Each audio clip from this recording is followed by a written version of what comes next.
आदि में परमेश्वर ने आकाश और पृथ्वी की सृष्टि की।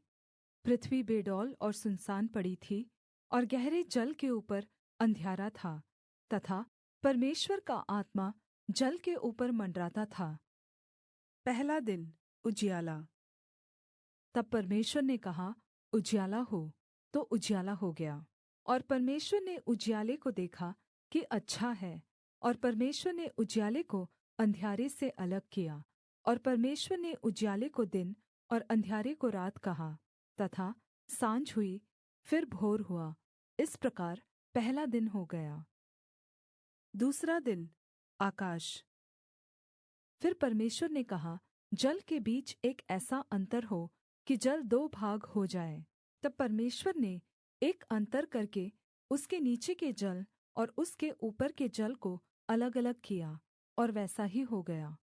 और परमेश्वर ने उस अन्तर को आकाश कहा, तथा साँझ हुई, फिर भोर हुआ। इस प्रकार दूसरा दिन हो गया। तीसरा दिन सूखी धरती और पेड़ पौधे। फिर परमेश्वर ने कहा, आकाश के नीचे का जल एक स्थान में इकट्ठा हो जाए और सूखी भूमि दिखाई दे, और वैसा ही हो गया। और परमेश्वर ने सूखी भूमि को पृथ्वी कहा, तथा जो जल इकट्ठा हुआ उसको उसने समुद्र कहा। और परमेश्वर ने देखा कि अच्छा है। फिर परमेश्वर ने कहा, पृथ्वी से हरी घास तथा बीज वाले छोटे-छोटे पेड़ और फलदाई वृक्ष भी, जिनके बीज उन्हीं में एक-एक की जाति के अनुसार होते हैं, पृथ्वी पर उगे। और वैसा ही हो गया। इस प्रकार पृथ्वी से हरी घास और छोटे-छोटे पेड़, जिनमें अपनी-अपनी जाति के अनुसार बीज होता है, और फलदाई वृक्ष, जिनके बीज एक-एक की जाति के अनुसार उन्हीं में होते हैं, उगे। और परमेश्वर ने देखा कि अच्छा है। तथा साँझ हुई, फिर भोर हुआ। इस प्रकार तीसरा दिन हो गया। चौथा दिन सूरज, चाँद और तारे। फिर परमेश्वर ने कहा, दिन को रात से अलग करने के लिए आकाश के अन्तर में ज्योतियाँ हों, और वे चिन्हों और नियत समयों और दिनों और वर्षों के कारण हों। और वे ज्योतियाँ आकाश के अन्तर में पृथ्वी पर प्रकाश देने वाली भी ठहरे। और वैसा ही हो गया। तब परमेश्वर ने दो बड़ी ज्योतियाँ बनाई। उनमें से बड़ी ज्योति को दिन पर प्रभुता करने के लिए, और छोटी ज्योति को रात पर प्रभुता करने के लिए बनाया।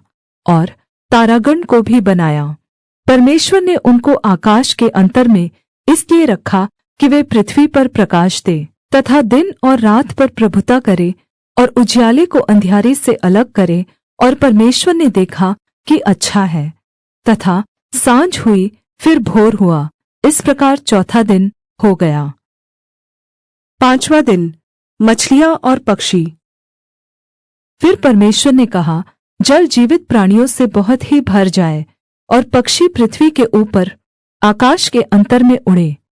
इसलिए परमेश्वर ने जाति-जाति के बड़े-बड़े जल जन्तुओं की और उन सब जीवित प्राणियों की भी सृष्टि की, जो चलते फिरते हैं, जिनसे जल बहुत ही भर गया, और एक-एक जाति के उड़ने वाले पक्षियों की भी सृष्टि की। और परमेश्वर ने देखा कि अच्छा है। परमेश्वर ने यह कहकर उनको आशीष दी, फूलो, फलो और समुद्र के जल में भर जाओ, और पक्षी पृथ्वी पर बढ़े। तथा साँझ हुई, फिर भोर हुआ। इस प्रकार पाँचवाँ दिन हो गया।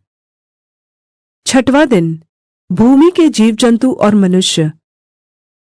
फिर परमेश्वर ने कहा, पृथ्वी से एक-एक जाति के जीवित प्राणी, अर्थात् घरेलू पशु और रेंगने वाले जन्तु, और पृथ्वी के वन पशु जाति-जाति के अनुसार उत्पन्न हो। और वैसा ही हो गया। इस प्रकार परमेश्वर ने पृथ्वी के जाति-जाति के वन पशुओं को, और जाति-जाति के घरेलू पशुओं को, और जाति-जाति के भूमि पर सब रेंगने वाले जन्तुओं को बनाया। और परमेश्वर ने देखा कि अच्छा है। फिर परमेश्वर ने कहा, हम मनुष्य को अपने स्वरूप के अनुसार अपनी समानता में बनाएं, और वे समुद्र की मछलियों और आकाश के पक्षियों और घरेलू पशुओं और सारी पृथ्वी पर और सब रेंगने वाले जन्तुओं पर, जो पृथ्वी पर रेंगते हैं, अधिकार रखे। तब परमेश्वर ने अपने स्वरूप में मनुष्य को रचा, अपने ही स्वरूप में परमेश्वर ने मनुष्य की रचना की, पुरुष और स्त्री के रूप में उसने मनुष्यों की सृष्टि की। और परमेश्वर ने उनको आशीष दी और उनसे कहा, फूलो फलो और पृथ्वी में भर जाओ और उसको अपने वश में कर लो, और समुद्र की मछलियों तथा आकाश के पक्षियों और पृथ्वी पर रेंगने वाले सब जंतुओं पर अधिकार रखो। फिर परमेश्वर ने उनसे कहा, सुनो, जितने बीज वाले छोटे छोटे पेड़ सारी पृथ्वी के ऊपर है, और जितने वृक्षों में बीज वाले फल होते हैं, वे सब मैंने तुमको दिए हैं, वे तुम्हारे भोजन के लिए हैं। और जितने पृथ्वी के पशु और आकाश के पक्षी और पृथ्वी पर रेंगने वाले जन्तु हैं, जिनमें जीवन का प्राण है, उन सब के खाने के लिए मैंने सब हरे हरे छोटे पेड़ दिए हैं। और वैसा ही हो गया। तब परमेश्वर ने जो कुछ बनाया था सबको देखा, तो क्या देखा कि वह बहुत ही अच्छा है। तथा सांझ हुई, फिर भोर हुआ, इस प्रकार छठवाँ दिन हो गया।